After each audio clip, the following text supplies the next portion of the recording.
Revenge with Karen.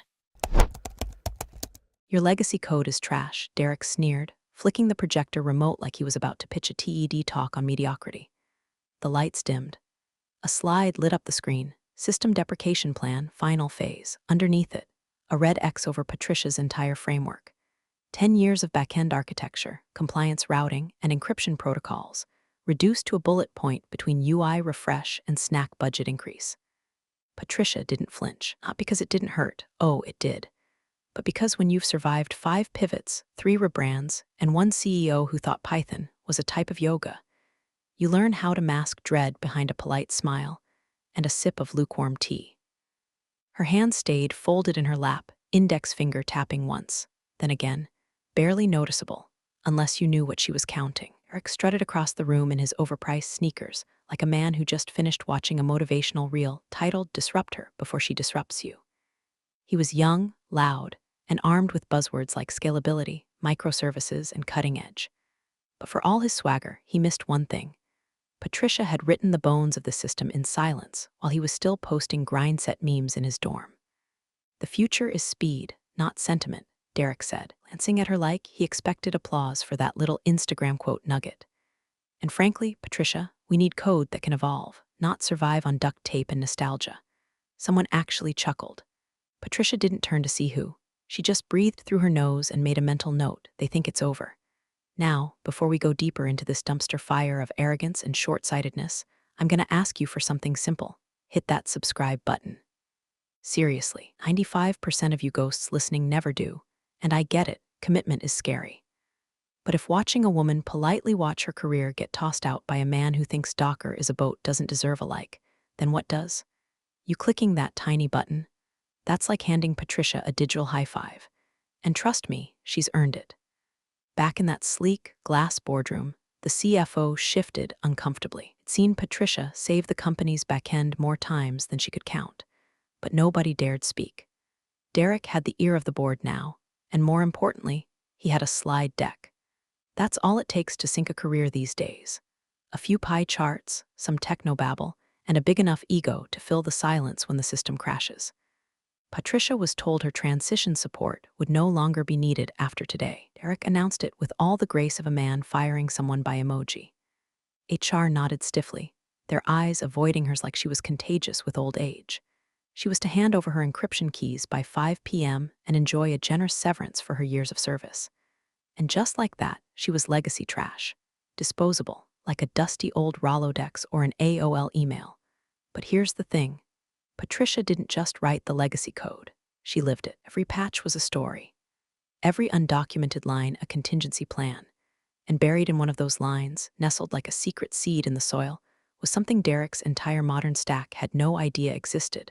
The validation hash. The thing that made the IPO system compliant. She stood, calm as ever, and looked directly at Derek, not like a woman being fired, but like a woman watching someone confidently walk into an elevator shaft thinking it's a hallway. "Good luck," she said, voice like velvet over razor blades. "I hope you know what you're doing." He didn't, but he'd find out. 9:30 a.m. tomorrow, to be exact. Opening bell, and not a single trade would clear. They came for her at 11:42 p.m. Not a minute sooner, not a second later, like some HR version of the Grim Reaper in J.Crew slacks and Fierce Sweat cologne. Patricia had stayed late, of course she had. The IPO was less than 10 hours away, while Derek was off giving a fireside podcast interview titled Rebuilding from the Ashes of Legacy. She was triple-checking log dependencies for the systems still running underneath his new patchwork kingdom. Because despite the smug declarations and the boardroom theatrics, not all of her code had been stripped out. Some of it still lived beneath the surface like an old tree root, quiet, twisted, necessary. The door opened behind her with that overly polite knock-knock, or not really knocking rhythm. It was Janet from HR. Poor thing looked like she'd rather be doing literally anything else. Her hair was frizzed from humidity or nerves, or maybe both, and her hands clutched a company-issued tablet like it might bite her. "Patricia, may I speak with you privately?" "Sure, Janet. Midnight's a great time to end a 10-year career. Perfect feng shui for a good all-corporate burial."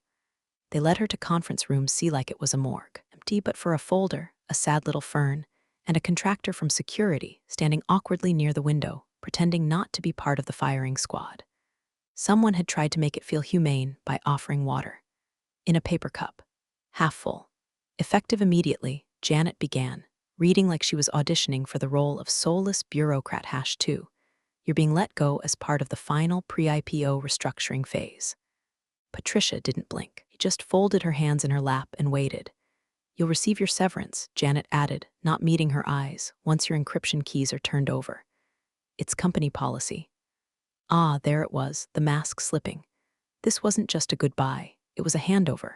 They wanted access. Everything Patricia had built, every private repository, every command string, every authentication hash, served up neat and tidy like the company dinner leftovers Derek would probably claim as his vision. Patricia reached into her bag, pulled out a flash drive, and placed it gently on the table like a communion wafer. It looked harmless, innocent, like it didn't hold the fate of a $2 billion IPO balanced on 6 lines of undocumented code. But it did. See, what Derek and his merry band of posturing code monkeys didn't realize was this. Patricia had built her system during regulatory chaos, when the SEC changed guidelines faster than TikTok trends. She didn't just write code. She wrote contingency. She didn't just design pipelines. She designed fail-safes, quiet little watchdogs built to detect tampering, cross-verify trades, and most importantly, hold the entire structure hostage if anything smelled off. The gatekeeper of that system, the validation hash. A string buried so deep, so specific, that unless you knew exactly how it interacted with Patricia's now deprecated modules, the entire compliance matrix would reject trade execution like a spleen rejecting a transplant. She never documented that part, and now she never would. She smiled, soft and eerie, and stood. Well, that's that. Janet looked relieved. The contractor shifted. Nobody said thank you. She exited the building, badge turned in, laptop surrendered, name removed from Slack channels before the elevator even hit the ground floor. Patricia didn't feel rage. She felt clarity. They thought legacy was a weakness. They thought replacing her with shiny frameworks and buzzword frameworks would clean the slate. But they forgot something crucial. Legacies bite back. Patricia watched from the comfort of her old leather armchair, one with a cigarette burn from 1998 and an armrest polished by years of quiet victories. The living room was dim, except for the soft blue glow of her second monitor, where a market news stream chattered on in pre-market ecstasy. TradeLift is poised to open at $94 a share, putting the company's valuation just north of $2 billion, the anchor gushed. This could be the biggest fintech IPO since. She muted it. Camera cut to Derek being interviewed live from the Nasdaq floor, all grins and gelled hair. We've rebuilt from the ground up, he said, confidence practically oozing through the screen. Our new back-end stack is lightweight, efficient, and built for scale. The old code base, well, let's just say we're not dragging any legacy baggage into the future. Patricia sipped her tea and opened her terminal.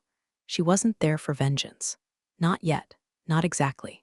She just wanted to watch. She wanted to see, moment by moment, what happened when a man who valued newness over understanding flipped the final switch without knowing what any of it actually did.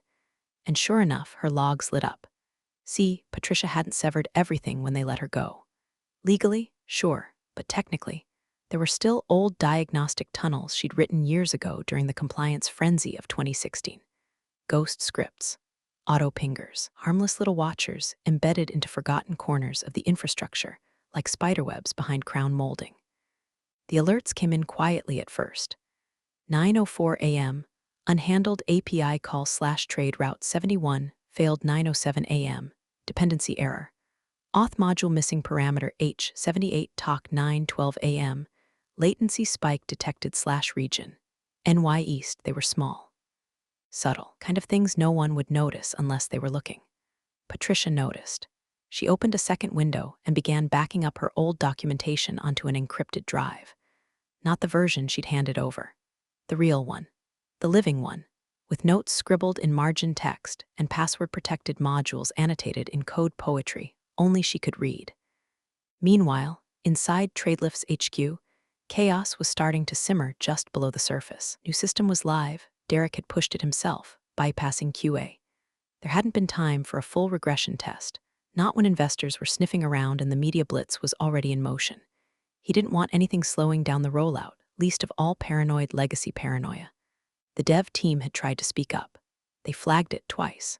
There's some weird latency on the compliance layer, one had whispered. Probably just old junk, Derek snapped back. Flush the cache and rerun deployment. So they did. They flushed. They deployed. And the ghosts got louder. Patricia saw the cache clear in real time, watched a clean wipe of the trade ledger logs, followed by a spike in error flags that wouldn't mean anything until it was too late.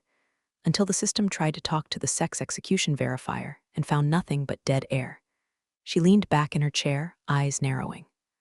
On the TV, Derek was still talking. Architecture ensures seamless integration with all regulatory endpoints. We've optimized trade flow, eliminated redundancies, and future-proofed the pipeline for international scale. Honestly, it's elegant. It was also wrong, because in all his elegance, he had gutted the part of the system that didn't look important, but was. The part that didn't show up in investor demos or clean slides. The part Patricia had written after a 5-day bender of coffee, SEC compliance calls, and one hellish bug that almost cost the company their license. That part, it lived in the hash gateway, the undocumented line that was never migrated. The gateway no one thought to ask about because no one even knew it existed, until they'd need it. Until 9:30. Patricia clicked her backup complete, labeled the drive, slid it into a drawer with a sticky note on top for when the house catches fire. And then she smiled, because they were about to learn what it really meant to cross a system built by someone who planned for everything. At exactly 9:30 a.m., the bell rang with all the pomp and ceremony of a coronation. Confetti cannons fired on the Nasdaq floor. Cameras zoomed in on Derek's overconfident grin. Traders hovered over terminals, like sprinters waiting for the gunshot. Anchors spoke in breathless excitement about historic valuation, market confidence, next-gen fintech innovation. And then nothing, not a flicker, not a blip. The stock ticker sat there like a dead goldfish at the bottom of a bowl. No price movement, no volume, no trades, just the ticker symbol, TLFT, flatlined on live television. At first, there was confusion. Traders refreshed their screens. Analysts tapped their keyboards harder, as though brute force might get the system's attention. Derek's smile twitched, but didn't drop, not yet. He puffed himself up, waving off questions from journalists. It's a brief delay, he assured them. Normal congestion. Happens all the time. But the truth was immediate, unmistakable, and catastrophic. The first shout came from the trading pit. Orders aren't executing. Another voice, no validations coming back. A third, is the compliance endpoint down? Within 60 seconds, the entire floor was vibrating with panic. Phone calls started pouring in from institutional investors demanding explanations. Brokers slammed headsets on. Assistants ran between desks like frantic nurses in an ER where every patient was coding at once. The screens flickered again, they showed red system errors. On live television. Someone cut the feed. Derek stopped smiling. Across town, in her quiet living room, Patricia watched it unfold with a stillness that bordered on serene. She didn't grin. She didn't clap. Just exhaled, slow, controlled, the way a person does when a long-ignored truth finally punches its way to the surface. Her phone buzzed. A text from Mark, one of the back-end devs she mentored back in the days when people actually knew how their own systems worked. Patricia, please tell me you didn't encrypt anything weird? She stared at the message for a long, thoughtful second. Weird? No. Necessary? Absolutely. She didn't reply. Not yet. Instead, she turned up the volume on the muted TV. The financial network had scrambled back on air.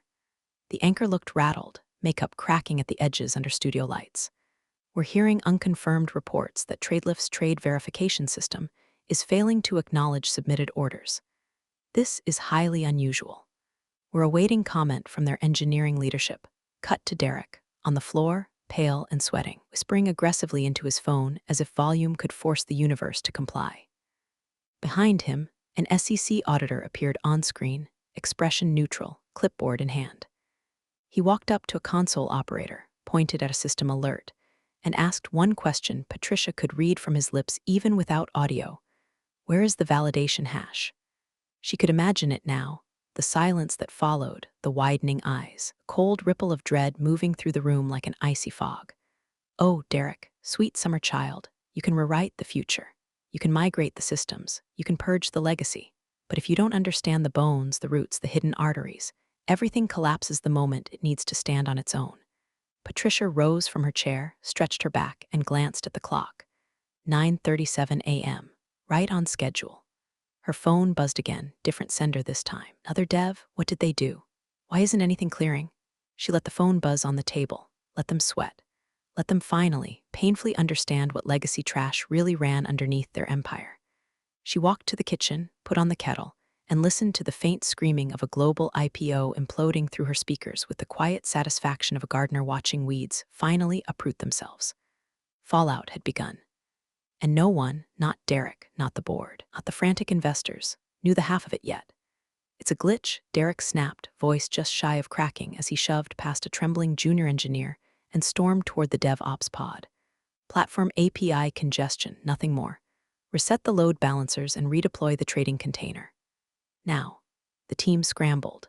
You could smell the panic in the air, sweaty, metallic, and desperate. Someone knocked over a Red Bull trying to rerun the staging environment. Another dev tried to whisper that they didn't have staging anymore. It had been absorbed into Prod Liveall during Derek's clean slate architecture purge. Just fix it, Derek hissed. We go live again in 5 minutes. No screw-ups. Across the glass, the trading floor looked like a zoo after a fire drill. Phones off the hook. Analysts white-knuckling their chairs.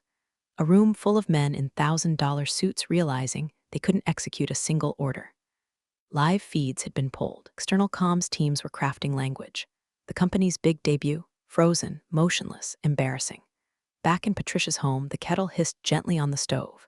She poured herself a cup of chamomile, added honey, and turned her attention to her second monitor. Now tuned to a live stream, someone was leaking from inside TradeLift HQ. The audio was rough, the angle skewed, but she could see everything she needed to. Especially the moment he walked in. Not Derek, him, SEC auditor. Patricia didn't know his name, but she knew the look. Salt and pepper buzz cut, navy suit, a clipboard held like a scalpel. The kind of man who never yelled because he didn't need to. When he walked into a room, careers walked out.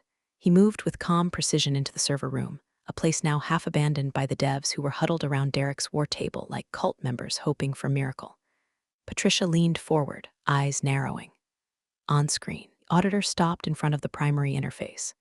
He tapped the console, read the logs, cross-checked the internal trade request queue against the outbound verification system. His finger hovered for a second. Then he turned. What's the hash input field? The dev closest to him blinked. Hash, yes, the auditor said, unfazed. The validation hash, for trade execution. Where is it? Now everyone froze. Patricia could almost hear the silence from her living room. Derek walked into frame, chest puffed, trying to recover control of the room. We don't use hashes anymore. We rebuilt everything. Our new system uses token-based verification. The auditor cut him off with a glance that could peel paint. You're a publicly traded platform handling verified trades under SEC jurisdiction. That requires cryptographic validation for all order executions. The hash is the control checkpoint. It's non-optional. Where is it? Eric's mouth opened, closed. A twitch formed beneath his right eye. What validation hash? There it was. The exact phrase Patricia had waited for. Like the moment a magician finally realized he'd sawed the wrong assistant in half. The auditor didn't react. He simply scribbled something on his clipboard, handed it to a regulatory staffer, and turned back to the console. This system is non-compliant, he said calmly. Can't execute trades without the original validation mechanism. It's not just about functionality. It's about legality, traceability. You've launched without a legally binding verification layer. Derek's face looked like someone had unplugged his bloodstream. Patricia sipped her tea and nodded once, because this wasn't just about being right. It was about watching the man who called her life's work trash try to outrun a fire he couldn't even see. Thought buzzwords and Docker containers could replace understanding. He thought legacy meant obsolete. He forgot that what's old isn't always broken. Sometimes, it's the only thing keeping the house standing. The phone buzzed again. This time it wasn't a dev. It was the CFO. And the subject line was just one word, help. Patricia didn't reply. Not yet. Let them simmer a little longer. False hope had just run headfirst into real consequences. The next wave was going to hit harder. The room had gone from crisis to reckoning. The SEC wasn't yelling. That would have been merciful. Instead, they were doing what they did best, asking quiet, surgical questions while their auditors clicked through logs like surgeons cutting through soft tissue. The kind of silence that didn't scream, but hummed with a single truth. You're screwed, and we know exactly where the knife went in.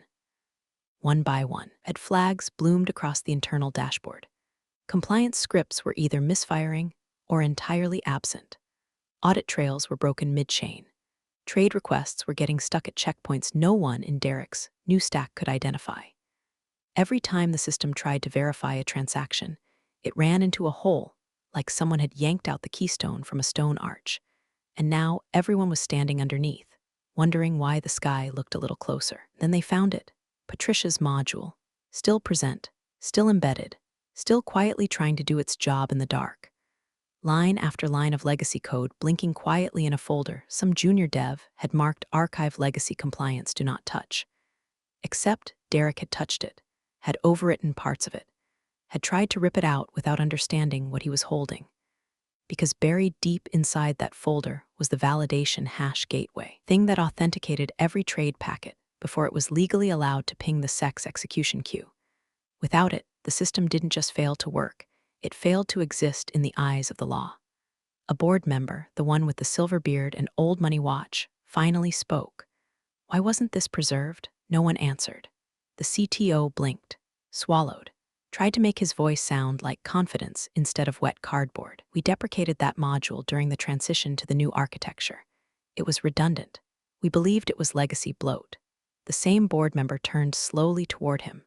Redundant, he said, voice flat as glass. It's the only module talking to the federal government. Another member chimed in, this one from the legal side. Do you even know how many disclosures this triggers? You launched an IPO on a system that can't clear trades. You understand the scale of liability we're staring down. Derek's jaw moved like he was trying to chew a ghost. We need to call her, the CFO finally said. She looked tired, not just from today, but from everything leading up to this, every ignored memo, every time someone like Patricia had warned and been waved off like a mosquito at a pool party. Call her, the board chair said. Now, Derek didn't want to. Pride is funny like that. Let a man burn his own house down just to prove he didn't need the woman who built it. But the auditors were still watching, and the clock was ticking. So he pulled out his phone, dialed her number, pressed it to his ear. Rings, no answer. He tried again. Straight to voicemail. Patricia, hi, this is Derek. Listen, I know things ended kind of abruptly, but we could really use your insight right now. There's been some confusion. If you could call me back as soon as possible, that'd be great, thanks. He hung up and tried not to throw his phone against the wall. Across the city, in a modest two-bedroom bungalow with a squeaky screen door and a dog snoring on the couch, Patricia was elbow-deep in flour and butter. The pie crust was coming together beautifully. She wore an apron that said "Kiss the Coder." Her phone buzzed on the counter. She didn't even glance at it. Instead, she hummed softly and shaped the edges of the crust, folding it just so, like the crease of an origami swan. In the background, a podcast played, some episode about late bloomers who end up changing the world after 50. Fitting. The phone buzzed again, then again. She wiped her hands, opened the oven, and slid the pie inside. Warmth filled the kitchen. She sat, sipped her tea, and stared out the window. Derek would call again, and eventually he'd beg. But not yet. Let him squirm. Let him explain to the board why the woman he called legacy trash was the only person who could save his reputation, his IPO, and if she was feeling merciful, his job. She was in no rush. The pie had 30 more minutes. Plenty of time for karma to finish preheating. The call came at 4:13 p.m., just as Patricia was cutting steam vents into the top of her freshly baked peach pie, with the precision of a neurosurgeon and the patience of a saint. Buzz. Phone lit up on the counter. Caller ID, Sharon Kim, CFO, Tradelift Inc. She ignored it. 3 minutes later, Mark Halpern, SEC Counsel, External Affairs. Ignored that too. Then came the text, please call us, it's urgent. The board has approved discretionary authority for a consulting arrangement. Whatever it takes. Patricia set down the paring knife and peeled off her oven mitts with slow, deliberate grace. She poured herself another cup of tea, neat just the way she liked, and sat at the kitchen table, while the entire upper echelon of Tradelift spun themselves into a tailspin 14 floors above downtown traffic. Let them sweat a little longer. She opened her laptop, the same one they'd been so eager to reclaim 2 nights ago. It had a deep scratch across the trackpad and a folder titled Just in Case. She clicked it. Inside was everything: old architecture diagrams, validation gateway scripts, annotated hash string templates, even compliance dialogue trees she'd used during the 2018 SEC audit when their previous CTO accidentally routed every overseas trade through Belize. She pulled up a blank document and started typing. Consulting agreement, Patricia L. Monroe. She didn't rush. She'd waited a decade for this moment. She wasn't about to undersell herself in the final act. First line, all consulting activities are subject to her full discretion and timeline. No emergency pushes, no 4 a.m. Slack pings. Second, compensation, $7 million flat, upfront, non-refundable. Third, status, senior compliance consultant, no less, reporting directly to board chair. CTO to provide daily compliance logs, apologize in writing for unprofessional conduct, be removed from all audit-related decision-making until further notice. Fourth, duration, 90-day control window. All system documentation, including future migrations, subject to her oversight. Fifth, revocation clause. She could walk at any time if any exec or board member referred to her work as legacy again. She was halfway through item 6 when her phone buzzed again. This time it was Sharon, the CFO, leaving a voicemail. The tone was different now, lower, humbler. It wasn't corporate damage control. It was desperation wrapped in diplomacy. Patricia, we know what we lost. We know you built the spine of this company. We were wrong to let you go, and we're hoping sincerely that you'll come in and help us stabilize the platform. The IPO's in critical condition.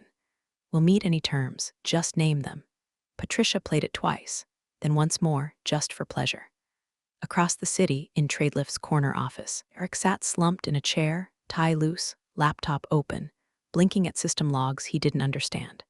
His stack had failed. His API layer had buckled. His brilliant rewrite had locked out regulatory compliance so badly the SEC was considering a temporary suspension of their trading license. Investors were fuming. Analysts were circling like vultures. And all he could do now was wait for the woman he mocked to save him. Patricia finally responded at 5:09 p.m. Attached, please find my terms. All 9 must be agreed to in writing by 7:00 p.m. or offer expires. I'll expect a car by 8:00. I do not want to see or speak to Derek. If he's in the building, I walk. She hit send, closed the laptop, and returned to her pie, which had cooled just enough to slice. As the knife went through, clean and golden, she allowed herself one small smile. 'Cause power isn't loud. It isn't messy. It doesn't show its hand or raise its voice. Power is quiet. It's the moment the empire you built, then were fired from, calls you back, blank check in hand, asking for the map out of the mess they made without you. And this time, you set the terms. At precisely 8:57 a.m., the elevator doors opened on the top floor of Tradelift's headquarters, and Patricia stepped out like she'd never left. Immaculate, calm, tailored navy slacks, pressed blouse, her graying hair swept back in a way that made her look less like someone returning to work, and more like someone returning to claim what was hers. No badge, no lanyard, she didn't need one. The 2 security guards flanking the lobby rose instinctively, whether in respect or uncertainty, it didn't matter. The receptionist, who'd watched her badge get deactivated 36 hours prior, blinked like she was seeing a ghost in daylight. Boardroom? Patricia asked, her voice light, almost amused. Yes, ma'am. They're all waiting for you. Of course they were. She walked down the hallway at the same measured pace she'd always had, like nothing could rush her and everything would wait if it had any sense. In her left hand was a leather portfolio. In her right, a small USB drive that looked utterly unremarkable, unless you happened to be one of the 147 people currently sweating bullets over the non-functional IPO infrastructure it could bring back to life. The boardroom doors opened without ceremony. Inside, the full circus had assembled. CFO, legal, PR, investor relations, 3 board members, and in the far corner, arms crossed and jaw tight enough to crack enamel, Derek. He hadn't been removed. Yet, his chair was noticeably farther from the head of the table than it had been on launch day. Patricia walked in without breaking stride, placed the USB in front of the board chair, and handed the CFO a crisp manila folder. Terms, she said simply. The board chair opened it, eyes scanned. Eyebrows rose, but no objections came. Not at $7 million bonus payable within 24 hours. Not at 90-day audit oversight. Certainly not at CTO to report directly to consultant during compliance restoration. Derek finally spoke. This is absurd. She's extorting us. Patricia didn't look at him. Didn't need to. The SEC auditor, seated beside legal, calmly adjusted his tie and looked at Derek with the dead-eyed precision of a man who'd read too many compliance violations in one lifetime. "You had your shot," he said flatly. "Launched an IPO without a trade validation layer. You misrepresented compliance architecture to the board and the press. If Miss Monroe doesn't restore this system under her terms, I'll be recommending an immediate trading halt and initiating a fraud inquiry." Silence. Derek sat back down, very slowly. The board chair turned to Patricia. "Will this fix it?" Patricia gave a small nod. "Once my system is reinstated and configured properly, trades will resume. Everything will run clean. And yes, this time you'll have your validation hash." A quiet beat. Then the CFO said, almost too softly, "We're very sorry, Patricia." Patricia looked her in the eye. "I'm not here for apologies. I'm here to stabilize what you almost killed." She walked to the head of the table, Derek's old seat, and sat down without asking, plugged in the drive, typed 3 commands.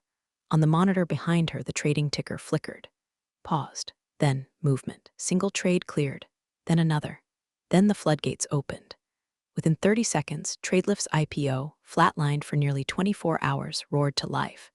The screen danced with movement, price crawling north, investors rushing back in, phones ringing again across the building like the return of a long-lost pulse. Nobody said a word. They didn't have to. The SEC auditor made a small note on his clipboard. "Validation hash confirmed." Derek looked like he'd been exiled from his own body. The PR director exhaled like someone who'd been holding their breath since the Renaissance. One of the board members actually whispered, "Holy hell." Patricia sipped from the travel mug she'd brought, tea of course, and finally glanced at Derek for the first time since she'd entered the room. She didn't gloat. She didn't smirk. She just said, soft and razor clean, "Next time you call something trash, make sure you understand what it's holding up." And with that, she turned back to her screen, fingers poised to continue the resurrection. Public vindication, private triumph, and tomorrow, she'd start the real audit. By 9:02 a.m., the boardroom had the tense stillness of a submarine holding its breath. Everyone watched the screen like it was a live feed from a heart monitor. Patricia stood beside the terminal, her fingers resting lightly on the keyboard. It already restored the hash gateway script, reinitialized the compliance anchor point, and manually triggered the handshake to the sex trade clearing API, something Derek's clean stack had entirely overwritten. The final step was deceptively simple. Plug in the drive, so she did. The system hesitated, a flicker. Then a command line opened, and a line of green text appeared. Validation hash authenticated. Trading compliance established. Orders resuming, the first order cleared. Then the next. Within seconds, the boardroom monitor lit up like Christmas Eve on Wall Street. The TradeLift ticker exploded with movement, volume flowing, trades executing, price stabilizing in real time. It was like watching blood pump back into a body moments after the defibrillator hit. Someone gasped. Another whispered, "She did it." No one cheered, because this wasn't a celebration. It was a reckoning. Phones across the floor outside the boardroom started lighting up. Investors calling, analysts updating projections, media outlets scrambling to rewrite headlines. Downstairs, the trading floor erupted into a stunned wave of relieved murmurs. On the office TV behind them, a financial anchor, this time with forced calm, read from the teleprompter. "We're getting word that TradeLift's IPO has resumed after a brief technical glitch delayed trading activity. Company representatives have not commented, but early indications suggest systems are now stable." Patricia didn't look at the TV. She didn't need to. The real show was behind her. Derek sat in the far corner of the boardroom, arms crossed, pale as chalk. His mouth was slightly open, caught between outrage and disbelief. You could almost hear the cogs turning, desperate for a way to spin this, a way to deny what just happened in front of everyone. The SEC auditor didn't bother masking his disgust. He leaned in slowly, just close enough for Derek to hear without the rest of the room catching it. "Next time you fire someone," he said quietly, "make sure you understand what they built." Then he turned away and began packing up his notes, satisfied. The rest of the board avoided Derek's gaze like it might burn. One of them stood up, crossed the room, and shook Patricia's hand. "Thank you," he said. "No embellishment. Just humbled gratitude." Patricia nodded once, then turned back to her terminal and shut it down with a final keystroke. The screen went dark, not out of failure, but completion. She gathered her drive, closed her portfolio, and took one last sip from her mug. And then, only then, did she walk past Derek. She didn't stop. but she did turn just enough to meet his eyes. What he saw wasn't smugness or anger, it was something worse. Mercy. Sometimes, she said with a voice so smooth it could have sliced glass. The trash is the only thing keeping the machine from burning down. Then she walked out. No applause, no ceremony, just the soft click of the boardroom door closing behind her and the weight of every word left hanging in the air. Full circle dominance. Quiet, precise, and utterly devastating. Thanks for joining the fun, you office survivors. Subscribe for more switch-flicking drama. Let's make your former coworkers sweat.